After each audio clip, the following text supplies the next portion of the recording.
Ever wonder where to start when mixing live sound? I totally get it. Walking up to a mixing console for the first time can feel like staring at the cockpit of a jet. But trust me, you don't need to know every button to get a killer mix. Today, I'll show you how to build a great mix from scratch, step by step. No guesswork, just practical moves that work every time. Let's kick things off with the basics, faders. Before you even think about EQ or effects, you want the volume levels to feel balanced. Start by bringing up the vocals, kick, snare, and bass, the backbone of your mix. If those aren't solid, nothing else will matter. Pro tip: grab a pair of headphones and solo each channel, just to make sure you're not missing anything weird, like a hum or a bad cable. Once you've got the core instruments locked in, start feathering in guitars, keys, and everything else around them. Alright, now let's talk EQ and clarity. Here's the deal: most mixes get muddy because of too much low-mid buildup. Use your EQ to cut some of those low mids. Think the 200 to 400 Hz range on anything that sounds thick or boxy. And don't forget the high-pass filter. Roll off everything below 80 Hz on channels that aren't bass or kick. It clears up a ton of space.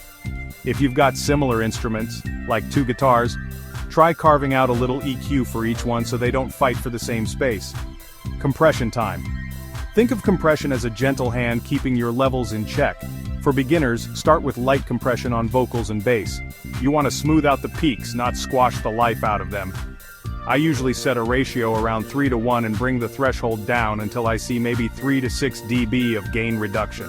That's it. Too much compression, and your mix will sound flat and lifeless.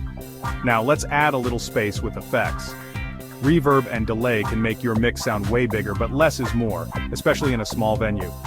Use an FX bus or an aux send to blend in reverb or delay, instead of cranking it on each channel. The goal is to create a sense of space, not drown the band in echo. Start subtle, then add more if the room feels dry. Let's step back and talk philosophy for a second. Mixing live isn't about chasing perfection. It's about making sure every note, lyric, and groove is clear and musical for your audience. Every room sounds different, so take a minute to walk around and listen from different spots. And don't forget to talk to the musicians during soundcheck.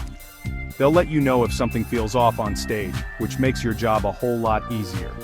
So that's your crash course on building a live mix from scratch. Remember, it's not about having every plugin or a rack full of gear. It's about clarity, communication, and keeping the music front and center. Hit subscribe so you don't miss it.